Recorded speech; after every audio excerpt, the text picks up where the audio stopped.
maintenant officiel, le mot démantèlement est banni du vocabulaire montréalais. Désormais, lorsqu'un campement ne sera pas sécuritaire, uniquement en dernier recours, il faudra le déplacer, mais avec une solution de relocalisation.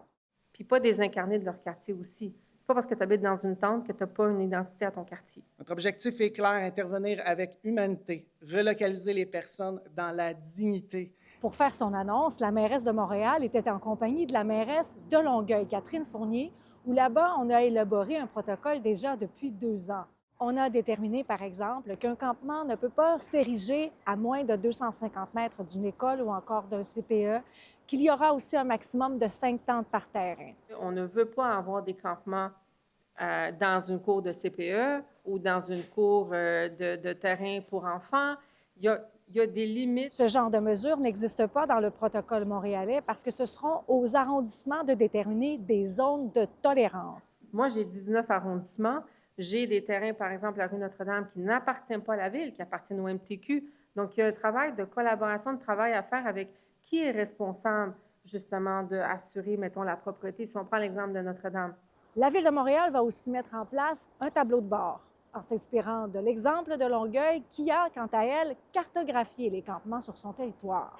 On a les équipes non seulement du CIS, mais également donc du SPAL, nos équipes aussi du service d'incendie de l'agglomération de Longueuil, nos partenaires communautaires. Donc souvent même, on fait la tournée des campements, tout le monde ensemble. Parfois des abris de fortune qui auraient pu passer sous le regard là, de nos équipes. Donc dès qu'on voit un abri de fortune, un campement, on le signale via le 311 pour être certain que nos équipes puissent aller le visiter. Il faut qu'il y ait un travail géolocalisé qui nous permet aussi de travailler avec nos partenaires pour éventuellement gérer les campements de façon coordonnée.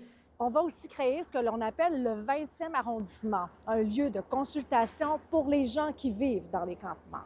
Très positivement. Pour le directeur général de la mission Oldbury, c'est un pas en avant. Nous sommes très contents des valeurs de dignité, des valeurs de droits humains qui sont priorisées à l'intérieur du document. Mais l'opposition à l'Hôtel de Ville trouve que le protocole n'est pas encore assez clair. On ne précise pas à quel moment, en fait, est-ce qu'on peut considérer un démantèlement. À quel moment est-ce que ça s'applique?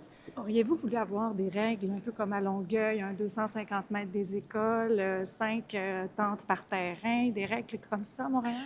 Mais l'affaire, c'est que la réalité de Longueuil n'est pas la même que Montréal avec 19 arrondissements. C'est le genre d'élément qui mérite qu'on fasse un travail encore plus. Et comme je le dis, c'est une première pierre. Et ce protocole est évolutif, c'est-à-dire qu'on va l'ajuster au fil du temps. À chaque année, le Conseil de ville devra l'adopter à nouveau. À Montréal, Véronique Dubé pour Nouveau Info.